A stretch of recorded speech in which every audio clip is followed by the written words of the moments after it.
Bismillahirrahmanirrahim. This is the lecture number 2, the part 2 of unit number 1. So now we will discuss that what is the structure of atom. So matter is anything that take up space in his mass. यानी matter वो हर चीज़ है जो space रखती है और मास रखती है, यानी वेट रखते हैं और जगह कहते हैं। ये ऑलरेडी डिस्कस हुआ है। इसके अलावा all matter is made of atoms, ये भी डिस्कस हुआ है कि जितना भी मैटर है वो एटम से बना है, मतलब और एटम बिल्डिंग ब्लॉक्स है एलिमेंट्स का। तो एलिमेंट से बना और एलिमेंट किस चीज़ से बने? एटम से बने हैं। Atom are the building block of matter. तो एटम्स जो है वो जब element building block of matter है तो एटम भी बिल्डिंग ब्लॉक ऑफ मैटर हो गए। एन एटम हैज़ 3 पार्ट्स, कितने? प्रोटॉन है, न्यूट्रॉन है एंड इलेक्ट्रॉन है।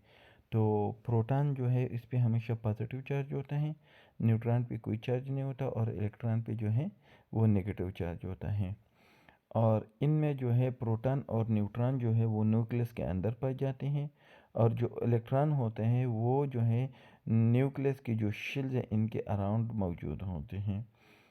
और ये जो पॉजिटिव और नेगेटिव चार्ज है ये असल में एक दूसरे को अट्रैक्ट करते हैं, लेकिन ये अपनी जगह पे फिक्स क्यों होते हैं, स्टेबल क्यों होते हैं? Because of strong nuclear forces. और ये जो पॉजिटिव पॉजिटिव प्रोटॉन और न्यूट्रॉन एक दूसरे को रिपेल क्यों नहीं करते, या पॉजिटिव पॉजिटिव चार्ज एक दूसरे को रिपेल क्यों नहीं करते? क्यों? तो ये it's because of electromagnetic forces. तो यहाँ पे जो हमारे पास एटम होता है इसमें प्रोटॉन न्यूट्रॉन और इलेक्ट्रॉन को स्टेबल रखने के लिए हमारे पास दो फोर्सेस होते हैं। एक को हम स्ट्रांग न्यूक्लियर फोर्सेस कहते हैं जो पॉजिटिव और नेगेटिव चार्ज को स्टेबल रखते हैं, वो एक दूसरे को अट्रैक्ट नहीं कर सकती इतनी तेज़ी से कि वो अपनी जगह को छोड़ दें। और दूसरा जो है वो हमारे पास जो इलेक्ट्रोमैग्नेटिक फोर्स है, तो उन्होंने न्यूट्रॉन और प्रोटॉन को स्टेबल रखा हुआ होता है न्यूक्लियस के अंदर। नेक्स्ट जो है atom always as many electron as proton and atom usually have about as many neutron as proton. Atoms जो हैं उसमें हमेशा जितने भी प्रोटॉन होते हैं इतने इलेक्ट्रॉन होते हैं। और इस पे भी मैंने क्वेश्चन किया था कि क्यों होते हैं, क्योंकि पॉजिटिव और नेगेटिव चार्ज इक्वल अमाउंट में होते हैं। अगर पॉजिटिव चार्ज ज़्यादा हो जाएंगे तो वो नेगेटिव चार्ज को फिर क्या करेंगे? अट्रैक्ट करेंगे फोर्स से, या नेगेटिव चार्ज ज़्यादा होंगे तो पॉजिटिव को करेंगे। तो ये बिल्कुल इक्वल होता है, इस वजह से ये स्टेबल होते हैं। और बिकॉज और ये जब इक्वल होता है तो इसकी वजह से वो फोर्स भी सेम होता है जो स्ट्रांग न्यूक्लियर फोर्सेस होते हैं, जिसकी वजह से ये जो है स्टेबल होते हैं। और ज़रूरी नहीं है कि हर एटम में प्रोटॉन और न्यूट्रॉन की तादाद सेम हो, इसमें चेंज होते हैं। ठीक है, अगर हम प्रोटॉन की तादाद को चेंज करें तो सारा एलिमेंट जो है वो चेंज होता है। और अगर हम न्यूट्रॉन की तादाद में चेंज कर लें तो वो एलिमेंट सेम रहते हैं लेकिन उसका हेवियर वर्जन होता है, जिसको हम आइसोटोप्स कहते हैं। यहाँ पे नीचे देख ले कि हाइड्रोजन में प्रोटॉन 1 है, इलेक्ट्रॉन 1 है एंड न्यूट्रॉन 0 है। अब जो हीलियम में अगर प्रोटॉन 1 की जगह हम 2 ले लेते हैं तो फिर वो हाइड्रोजन नहीं होता है, फिर उसको हम हीलियम कहते हैं। यानी टोटल एलिमेंट चेंज हो गया।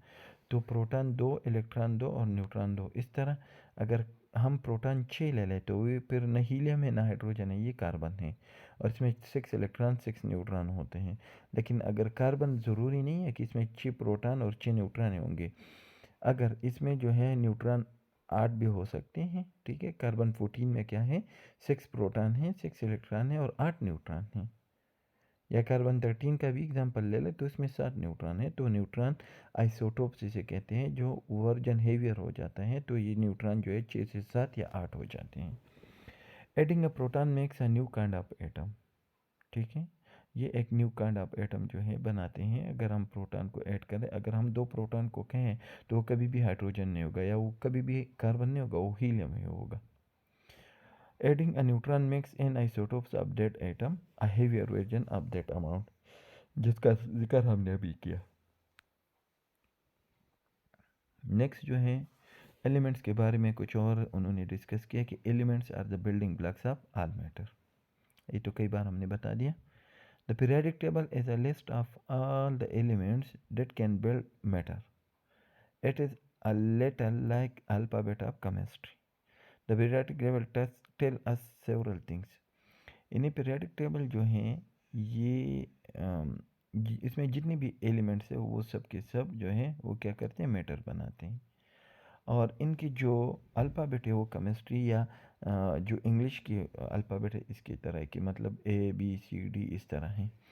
और इसके अलावा जो है पीरियोडिक टेबल हमें और भी बहुत चीज़ें बता देते हैं, सिर्फ जो है एलिमेंट का नाम नहीं बताता। वो किस तरह, यहाँ पे देख ले पीरियोडिक टेबल के, इसमें ये हमें एटॉमिक नंबर इसमें होता है, एलिमेंट नेम होता है, एलिमेंट सिंबल होता है और इसका एटॉमिक मास या वेट होता है। और इसके बारे में हमने पहले भी जिक्र किया था कि एटॉमिक मास या एटॉमिक वेट जो है वो क्या है, number of proton plus number of neutrons, लेकिन एक स्पेसिफिक एटम का होता है। और अगर ये स्पेसिफिक का नहीं, टोटल आइसोटोप्स का हम एवरेज लेते हैं तो फिर इसको एटॉमिक मास की जगह मास नंबर कहते हैं, ठीक है। और atomic number, number of proton या नंबर ऑफ इलेक्ट्रॉन को हम क्या कहते हैं, जो एक एटम के एलिमेंट के एटम में होते हैं उसको हम एटॉमिक नंबर कहते हैं। तो नंबर ऑफ प्रोटॉन, और जिस तरह हमने पहले बताया कि नंबर ऑफ प्रोटॉन और नंबर ऑफ इलेक्ट्रॉन सेम होते हैं, तो नंबर ऑफ प्रोटॉन तो नंबर ऑफ इलेक्ट्रॉन भी वही होंगे। मतलब 8 नंबर ऑफ प्रोटॉन है तो 8 नंबर ऑफ इलेक्ट्रॉन भी होंगे, तो उनको हम एटॉमिक नंबर कहते हैं। अच्छा, एटम मॉडल्स, इसके बारे में भी हमने जिक्र किया था कि इसमें 2 मॉडल होते हैं, एक बोहर मॉडल है और एक लीवियस डॉट स्ट्रक्चर जो है वो है, ठीक है। जो बोहर मॉडल और लीवियस डॉट में मेन डिफरेंस ये होता है कि लीवियस डॉट में सिर्फ जो आउटर शेल होता है इसमें जितने इलेक्ट्रॉन होते हैं वो, और प्रोटॉन न्यूट्रॉन, इन्हें इलेक्ट्रॉन टोटल इसमें नहीं शो होते। और ये जो डॉट डॉट के शेप में मौजूद होते हैं, जो आउटर इलेक्ट्रॉनिक शेल के इलेक्ट्रॉन होते हैं। और बोहर मॉडल में टोटल मतलब जितनी भी प्रोटॉन है, जितने इलेक्ट्रॉन है, जितने न्यूट्रॉन है, टोटल की तादाद दिया हुआ होता है, ठीक है। टोटल मौजूद होते, सिर्फ आउटर शेल के नहीं होते। Bohr model, the Bohr model shows all of the particles in the atom, जितने भी पार्टिकल इन, जितने भी प्रोटॉन है, जितने भी न्यूट्रॉन है, जितने भी इलेक्ट्रॉन है, सब इसमें शो होते हैं। In the centre is circle, centre में सर्कल होते हैं, ठीक है, न्यूक्लियस वाला। Each circle represent a single neutron और प्रोटॉन। और हर जो सर्कल होता है वो उसमें पॉजिटिव चार्ज होता है या एन होता है, या नो चार्ज एन लिखा होता है या बिल्कुल कुछ लिखा नहीं होता तो वो न्यूट्रॉन है, और अगर पी या पॉजिटिव लिखा है तो वो प्रोटॉन है। Proton should have a plus और P written on them. Neutron should be blank or have an N. In a circle around a nucleus are the electrons. Electron should have a minus sign or Ne. तो जो electron हर एक circle में होते हैं, हर एक शीन में होते हैं, तो जितनी जितनी तादाद में होते हैं उस पे उसको सर्कल बना के उसमें या नेगेटिव लिखा होगा माइनस, और या जो है उसमें ई लिखा हुआ होगा, ठीक है। अच्छा, इलेक्ट्रॉन है स्पेशल रूल, ये भी ऑलरेडी हमने बता दिया था कि electron love and something called shell और एनर्जी लेवल। जो इलेक्ट्रॉन जिस जिस सर्कल्स में होते हैं उनको शेल्स कहते हैं या एनर्जी लेवल्स कहते हैं। Only so many can be in any situation, specific amount होते हैं, उनकी एक कैपेसिटी होते हैं कि उस नंबर से या उस कैपेसिटी से ज़्यादा वो होल्ड नहीं कर सकते। The electron in the outer most shell of any element are called valence electrons. तो जो वैलेंस शेल में जो इलेक्ट्रॉन होते हैं उसको हम वैलेंस इलेक्ट्रॉन कहते हैं, जो जिसमें कैपेबिलिटी होती है कि वो शेयर कर ले या एक्सेप्ट कर ले, ठीक है। Nucleus contain proton and neutron, ठीक है, इसमें सिर्फ न्यूट्रॉन और प्रोटॉन होते हैं, जबकि इलेक्ट्रॉन जो है वो शेल्स में डिवाइड होते हैं।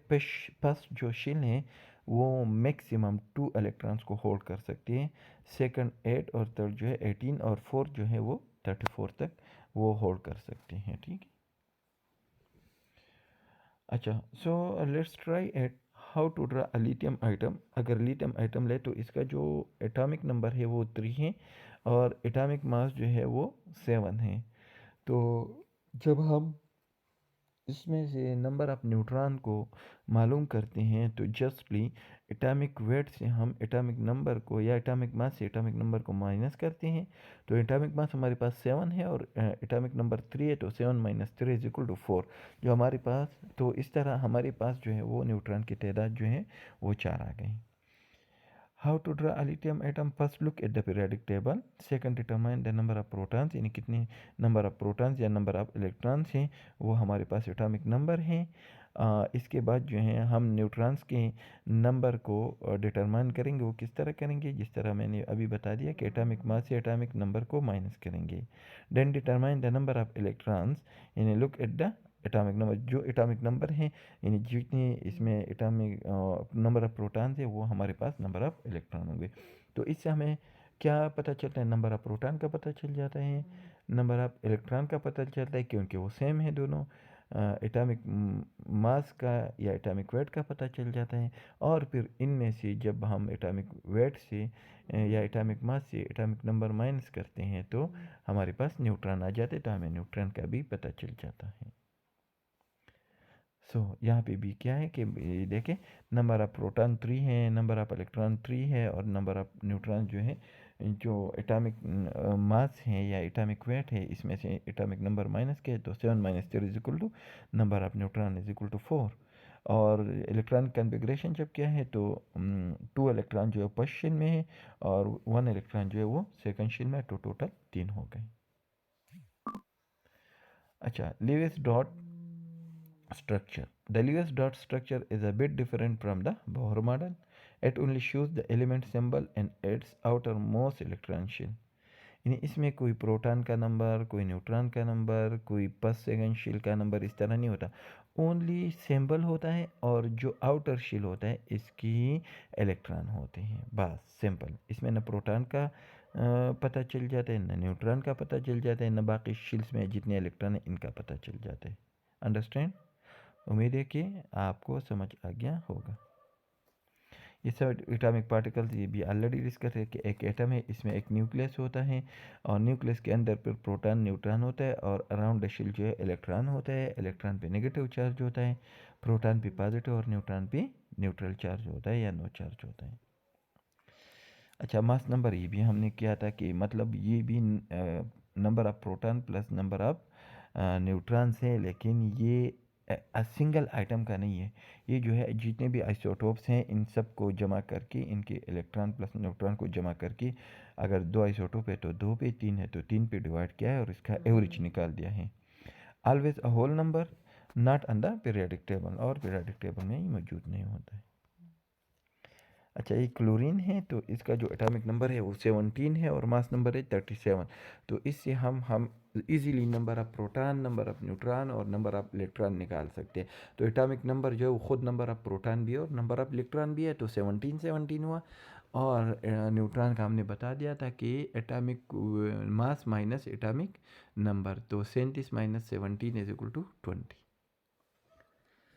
अच्छा, नेक्स्ट जो है वो केमिकल फार्मूला है. A chemical formula is a way of expressing information about the proportion of atom that constitute a particular chemical compound. ये इसमें जो हमारे पास एटम्स का प्रोपोर्शन होता है वो दोनों साइडों पे सेम होता है, बैलेंस होता है, ठीक है. और हमें बता दें कि कितनी कितनी प्रोपोर्शन पे कितना कितना आइटम जो है वो मौजूद है. एग्जांपल H2O है तो इसमें ये पता चलता है कि इसमें 2 हाइड्रोजन आइटम और 1 ऑक्सीजन आइटम जो है वो 1:2 के प्रोपोर्शन से मौजूद हैं. A chemical formula identifies each constituent element by its chemical symbol and indicates the proportion number of atoms of each element. Same बात कि H2O तो H एक एलिमेंट है और एक O है तो H2 है और O जो है वो 1 है. अच्छा, नौ एम्पेरिकल मॉलिक्यूलर और स्ट्रक्चर फार्मूला में क्या फ़र्क है? तो एम्पेरिकल फार्मूला सिंपलेस्ट फार्मूला होता है और molecular formula as a whole number जितनी भी होते हैं वो है, और स्ट्रक्चर फार्मूला जब इनको हम स्ट्रक्चर में ड्रा करते हैं तो वो स्ट्रक्चर फार्मूला है. तो मॉलिक्यूलर फार्मूला में टोटल जितनी भी आइटम की तादाद होती है वो सारा तादाद लिखा होता है. फॉर एग्जांपल ग्लूकोज तो C6H12O6. अब इनको सबको हम 6 पे डिवाइड करते हैं तो C1H2O1 आता है. तो 1 हम नीचे नहीं लिखते, तो CH2O जो है इसका एम्पेरिकल फार्मूला हुआ है. और जितने भी आयनिक कंपाउंड है वो हमेशा जो है उनके एम्पेरिकल फार्मूला में शो होते हैं, जबकि कंपाउंड में कुछ जो है वो कोवेलेंट कंपाउंड में कुछ का एम्पेरिकल फार्मूला है, कुछ का नहीं है.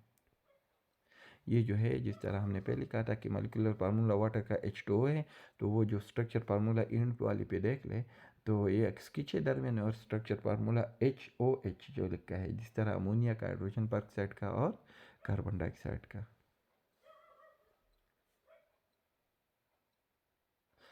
अच्छा, अब जो है यह तो स्लाइड में शो नहीं हो रही, तो आप जो है मेहरबानी करके अपना जो लेक्चर है वो भी ओपन करें कि there must be an easier way and there is the easiest way to think of writing chemical formula is to use the oxidation number without the plus or minus of one element is the subscript of the other element। इन्हें नीचे subscript का मतलब कि नीचे लिखे, मतलब CaCl2 जब हम कहते हैं सी ए पर +2 है और Cl p -1 है, कैल्शियम p +2 है और क्लोरीन p -1 है, तो ये क्रॉस जब करेंगे तो Ca जो 2 है इसका Cl के नीचे जाएगा और Cl का जो -1 है वो Ca के नीचे आ जाएगा। तो C1 तो हम काउंट नहीं करते ना बताते, तो Ca और जो Ca से 2 गया था Cl2 के नीचे, तो CaCl2 जो है हमारे पास कैल्शियम क्लोराइड जो है वो बन गया। ये देखें इस तरह, और इससे Cl2 बन इस तरह। फेरस ऑक्साइड जो होता है इसमें भी इफ फेरस पे +3 है और ऑक्साइड -2 है, तो ये क्रिस क्रॉस करके Fe के नीचे 2 आ जाएगा। ये प्लस और माइनस निशान हम नहीं लगाते और 1 भी नहीं लगाते, और उनके नीचे 3 आएगा, तो ये आयरन 3 ऑक्साइड जो है वो बन गया। तो Fe3O2 जो है वो बन गया, ठीक है, आयरन 3 ऑक्साइड। इस तरह ये NaCl का है, तो इनमें 1 है तो वो नहीं लगाते, तो NaCl हो गया, और Na की जगह पे 2 लगाएंगे और O की जगह पे 1, तो Na2 1। इस तरह एल्यूमिनियम और ऑक्सीजन जो है Al2O3 हो गया, क्योंकि एल्यूमिनियम पे +3 ऑक्सीजन पे -2, तो क्रिस क्रॉस करके Al2O3 हो गया। और इस तरह PbO दोनों पे 2 है तो Pb2O2 जो है वो हो गया। तो इसका जो ये असल में ये हमारे पास मॉलिक्यूलर फार्मूला है, और इसका जो एम्पेरिकल फार्मूला है वो Pb2 हो गया, क्योंकि दोनों को हमने 2 पे डिवाइड किया तो दोनों 2 के साथ कट गए, ठीक है। अच्छा, NaOH तो 1 है तो NaOH हो गया, Pb2OH1 तो PbOH होल 2 जो है हो गया हमारे पास।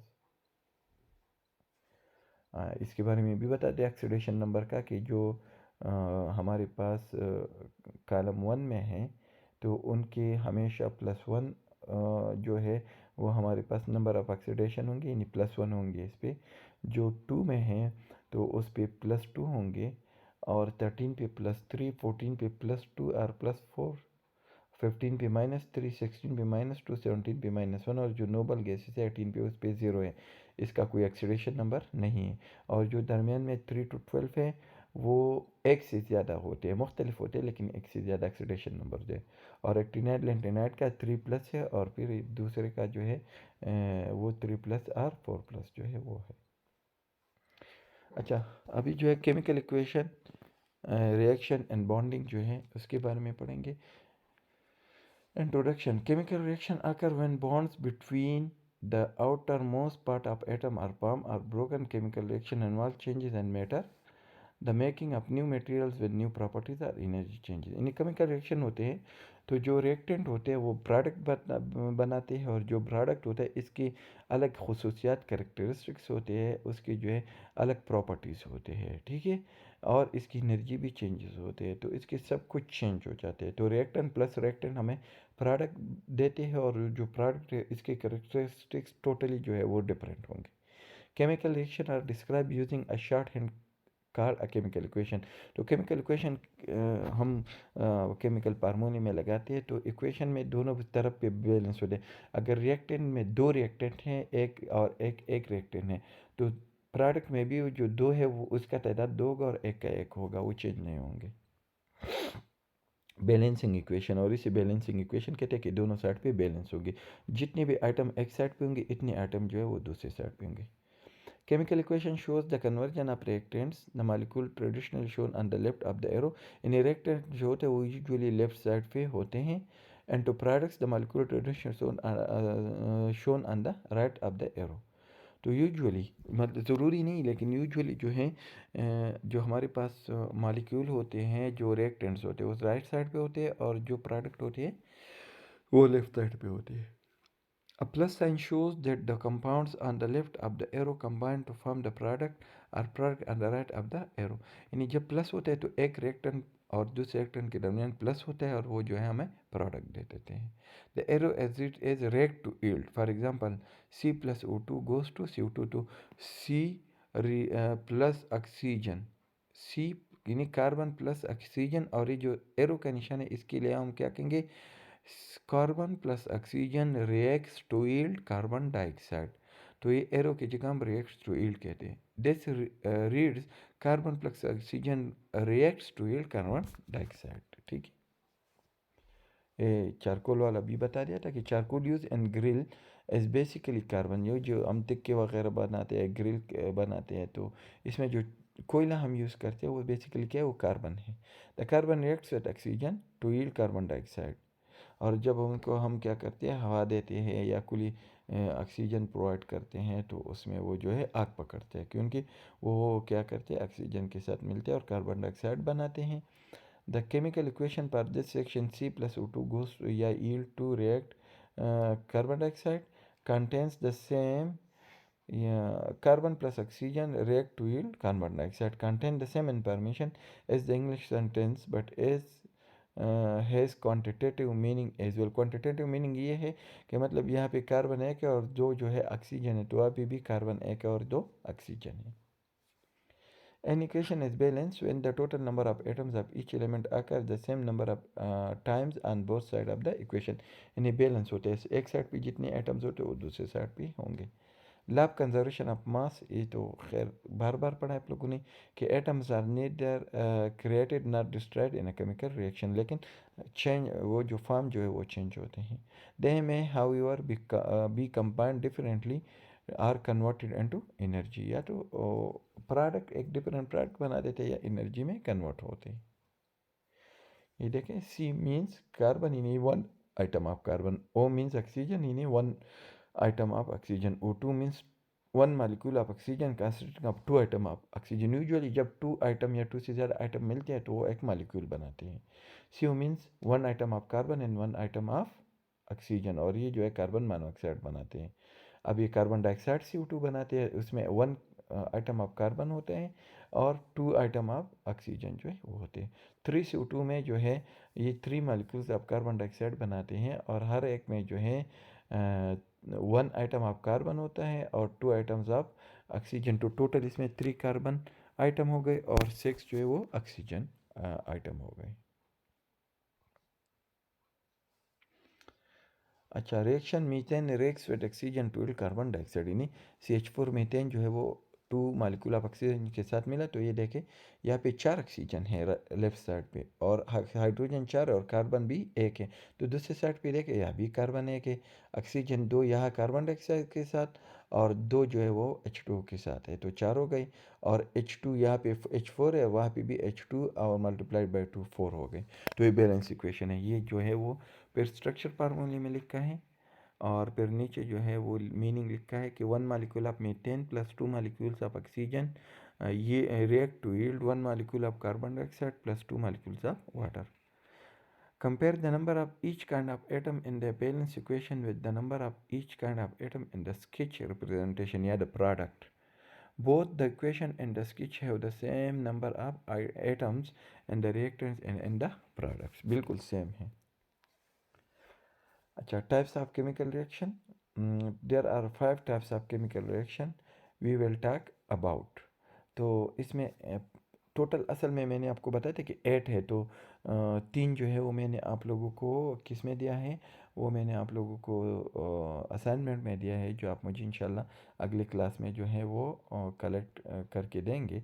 लेकिन यहाँ पे हमने 5 की किए हैं तो जो 3 है वो बाद में बताएंगे. एक एसिड बेस रिएक्शन है एक रिडाक्स रिएक्शन है रिडक्स एसिड बेस और एक प्रिसिपिटेट रिएक्शन है. तो ये तीनों आप लोग के असाइनमेंट है. उम्मीद है आप लोगों ने बनाएंगे और 5 यहाँ पे हम डिस्कस करेंगे. तो इसमें सिंथेसिस रिएक्शन है तो नाम से ज़ाहिर है कि इसमें सिंथेसिस होंगे, डिकम्पोजिशन में ब्रेक डाउन होंगी, सिंगल रिप्लेसमेंट में एक सिंगल रिप्लेसमेंट होगा, डबल में दो रिप्लेसमेंट होंगे, कंबस्शन रिएक्शन में वही कार्बन डाइऑक्साइड और ऑक्सीजन वाला रिएक्शन होगा। तो सिंथेसिस में क्या है, दिस इज आल्सो कार्ड अच्छा ये इंपॉर्टेंट है कि इसको कम्बिनेशन रिएक्शन भी कहते हैं और एडिशन रिएक्शन भी कहते हैं। Synthesis reaction occurs when two substances, generally element, combine and form a compound. In a reactor, plus reactant reacts to yield one product. Basically, A plus B goes react to yield AB. Example: 2H2 plus O2 react to yield two molecule of water in H2. Carbon plus O2 go yield to react to yield carbon dioxide. 2 magnesium plus 2 atom of oxygen react to yield 2 molecule of magnesium oxide। ठीक है, तो ये जो है इसमें देखें दो reactant मिलके एक प्रोडक्ट देते हैं, एक चीज़ बनाते हैं। दो रिएक्टेंट आपस में रिएक्ट करके एक प्रोडक्ट जो है हमें सिंथेसाइज करते हैं या दे देते हैं। डिकम्पोजिशन में ब्रेक डाउन होता है। Decomposition reactions occur when a compound breaks and up and two the elements are NPU to simpler compounds। इन्हें वन रिएक्टेंट होता है, वो दो रिएक्टेंट होते थे, एक प्रोडक्ट दे देते थे सिंथेसिस में, और एक रिएक्टेंट जो है वो ब्रोकन डाउन होकर दो प्रोडक्ट देते हैं। इन्हें जनरल ए भी जो है वो ब्रेक डाउन होकर इसका एक प्रोडक्ट ए देते हैं, एक प्रोडक्ट जो है वो बी दे देता है। इन्हीं डिकम्पोजिशन रिएक्शन सिंथेसिस रिएक्शन का बिल्कुल अपोजिट है।